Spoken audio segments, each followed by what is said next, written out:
What is pre-entry? Everyone's heard of re-entry, right? Who's heard of re-entry? Can we just get a show of hands? Who's heard of pre-entry? Not the defenders, but other than defenders. So pre-entry is basically looking at a system of supports that happen and occur on the front end of the system. When you are arrested, there is very little room to understand who you are, why you did what you did, what you need, if you did it at all, and what we can do to connect you with someone that can help your case outcome go better. And in helping your case outcome go better, of course, it improves your life outcome. We are very committed to making sure we shrink this system at the front end. At this present time, there's very little opportunity to differentiate from behaviors. We get charges, and then we start really making decisions based on the charges and maybe a past history of interaction with the system. But there's little to no information about who the person is, what they stand to lose if we go through the process as usual, meaning if I go through the process and you get bail and you sit in jail, what do you stand to lose and what does your family stand to lose? All of that is not examined on the front end. And what we do is we deal with it on the back end when we lump people into reentry. Now, reentry has a huge place. It's very important. And there are some charges, by very nature of the charge, that are going to have to go through this system and come out at reentry. But one of the things I was very naive to when I was a young public defender is that things have to be this way. I was in this system, and I wanted to make a difference. But I thought that this is the way things have to be. People have to come in, they have to be assessed, and they have to come out with a scarlet letter C, stands for conviction, on their back for life. These are high-stakes decisions. And these decisions, when I say high stakes, we're talking about branding someone for life that could relegate them to a life of second-class citizenship. Not only for them, but for their families. That is not what anyone in our community wants. That's not what this community wants. That's not what, I can tell you, that's not what the stakeholders want. We want to get things right, but how do we do that alone? And the answer is we can't. Me as a lawyer, when I have committed lawyers and I have committed social service staff, mitigators, we have people that are bail navigators, we can't do it alone because we don't know everything.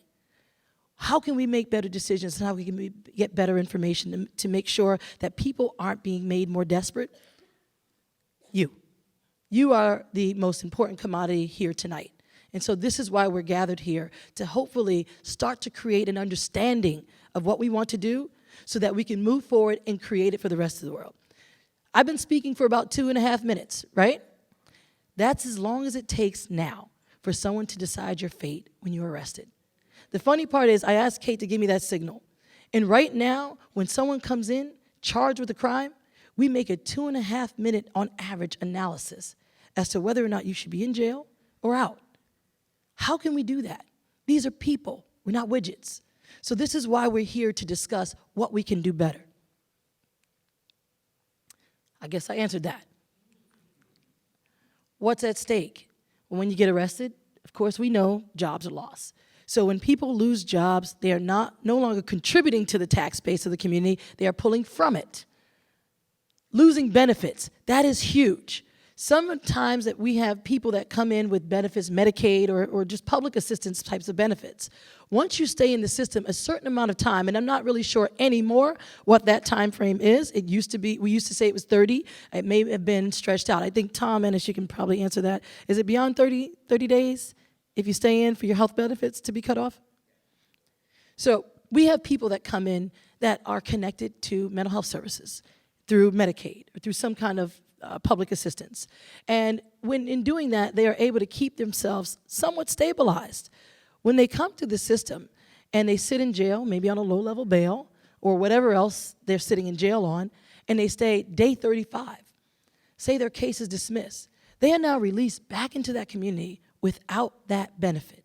That does not help improve public safety. In fact, it really creates more of a desperation and more of an opportunity for that person to do things in that community that we do not want, that we tried to save ourselves from in the first place, but we failed. Housing. We have plenty of people that come in and they're on public housing, public assistance housing. Some just have their own apartments and they are sitting in jail 60 days or longer. We know what happens. If you take me out of my space for 60 days, I'm gonna come back to a home with no gas, no electricity, no water, and maybe that's boarded up and locked up. Those are real things. And sometimes we in the system can't see beyond that insulated world. We don't see what people deal with as they're navigating what they need to do, not only for their case, but for their life. And those things now have to marry.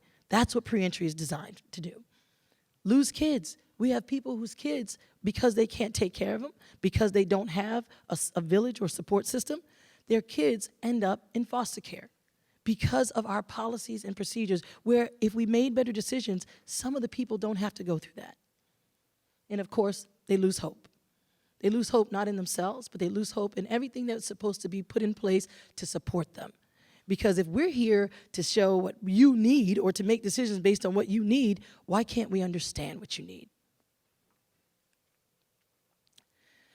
What I'm showing you right here is what we use to make bail arguments to a decision maker. And this is done by our pretrial services. And our pretrial service and MacArthur team are here, and they've been helping to make better inroads in this area. They've been working with us on a number of ways. But of course, again, they're not the community that we have here, just like we aren't as public defenders. But this right here is what we use. You see the information that's there? All of that information is pretty good, pretty accurate, but does this give me a full picture of who you are? Does this give me a full picture of what you stand to lose if I don't make the right decision about your life? And does this give me information that can be useful to make better decisions as to whether or not you need to stay in this system or whether or not we can divert you somewhere else? Another area that we want to tackle with pre-entry is racial and implicit bias decision making.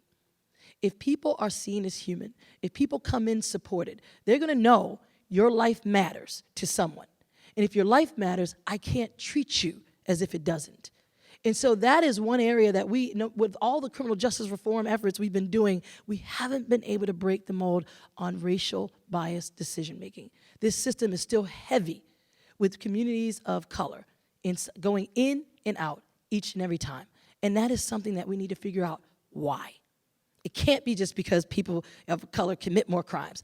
I'm going to reject that argument, and I've heard that argument, but I know that's not true. Coming from Boston, in an area that doesn't have a lot of minorities, I know people who commit crimes that are not minorities, and they get different types and different levels of understanding. We do different things. Our juvenile justice system right now, we have young boys and girls, predominantly, high 90 percentiles, are Black and Hispanic boys and girls. Why? Do we do different things with young kids when they're not Black and brown that we won't do or give an opportunity for the others? Those are the things that we need to really engage and question ourselves, and we need to engage the community as to what is your tolerance for human behavior? What options do you have to make sure that your communities are not devoid of the men, the village that you need to support some of the young kids? All the fathers and the grandfathers are in jail. So what do we have left? We have women left to pick up the slack. And sometimes that's a challenge. So we want to change this type of information that we're getting to give to the decision maker. Because what we're saying is this is a very, very serious decision. And if it's a very serious decision, we need to take more serious, careful consideration about what we're doing with people. And so that is what pre-entry is designed to do. Again, we can't do it alone. We have to use the people and the help of the community. This is, and I know some of our social service providers and treatment providers pretty much know what this is. But as we're looking at the top where the red is, that's what we want to get to. That's the goal, problem solving, future planning. We want people to solve their own problems and plan for their future.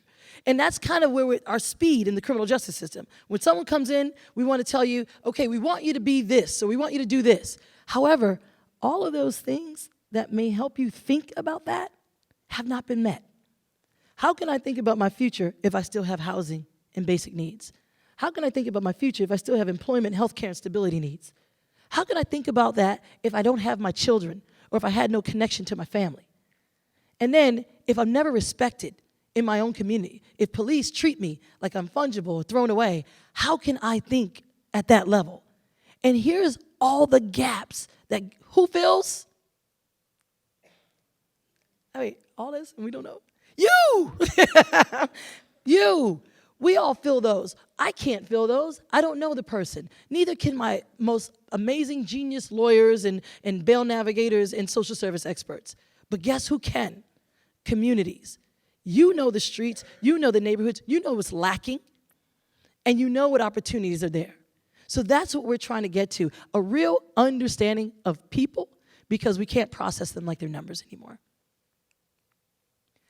I'm not going to truly go through this because I want the panel is going to really talk about this, but this is a case that one of our bail navigators have, how they work through it. You know, someone's charged with 3 felonies, burglary, criminal trespass, and let me tell you a quick scenario of how easy it is to get what we call a burglary. When someone has a burglary on their record, that sounds pretty bad, right? I think most of the people think of someone kind of cat burglaring, coming in their house ready to steal something. But we have a lot of cases where someone, and I'll give you a scenario, for instance, say you come home after work and your children have been at home, and you hear from your child, I just got threatened by our neighbor who told me that they're going to beat me up because they think I've been going in their backyard and doing some things. But Dad, I haven't been going in the backyard, and he really scared me when he threatened me. So you as a parent go over to that house, knock on the door, and try to talk to the person. And you realize about a minute or two in, this conversation is not going to go very well because the person cannot stop belittling and berating your child.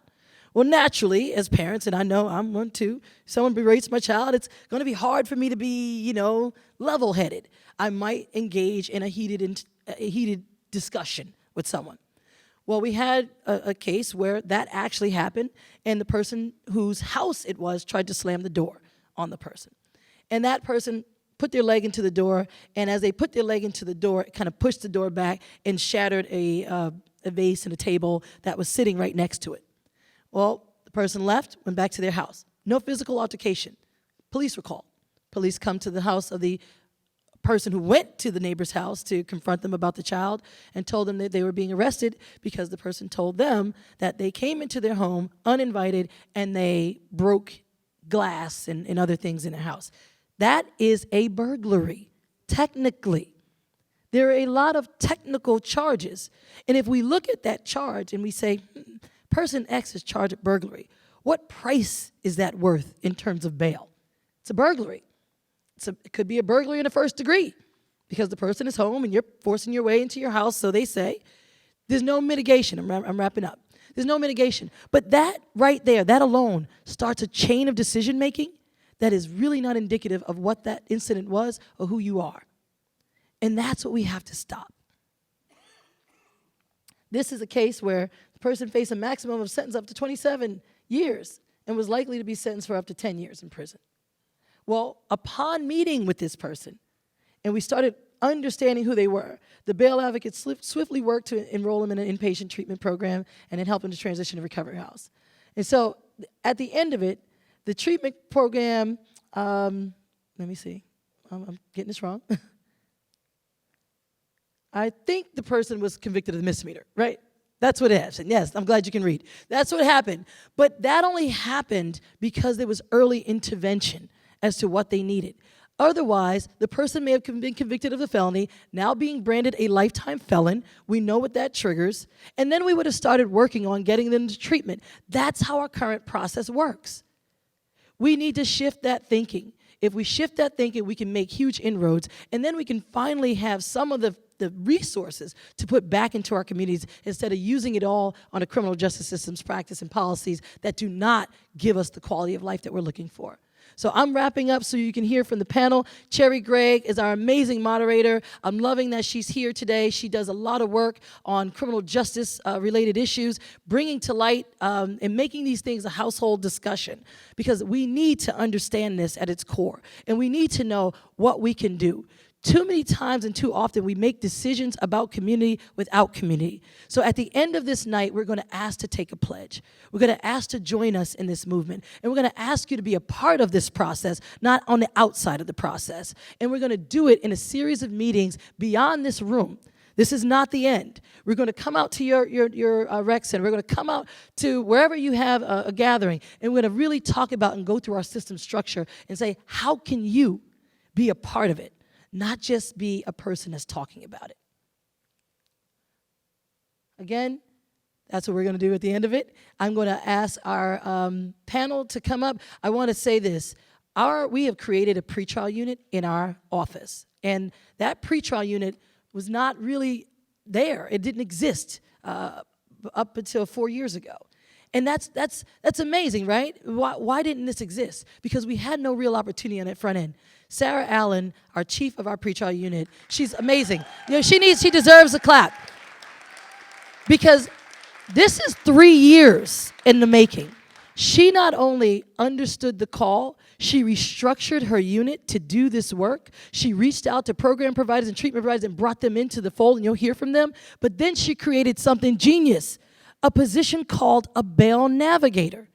We are releasing people on bail and not understanding what they have to navigate. And the people that are working in our bail navigation structure are people with, they have degrees in social work. Some of the people are people that themselves had gone through the process and understand the gaps. So I'm going to call them up with Cherry, and please give them a round of applause as they come on up here. I don't know.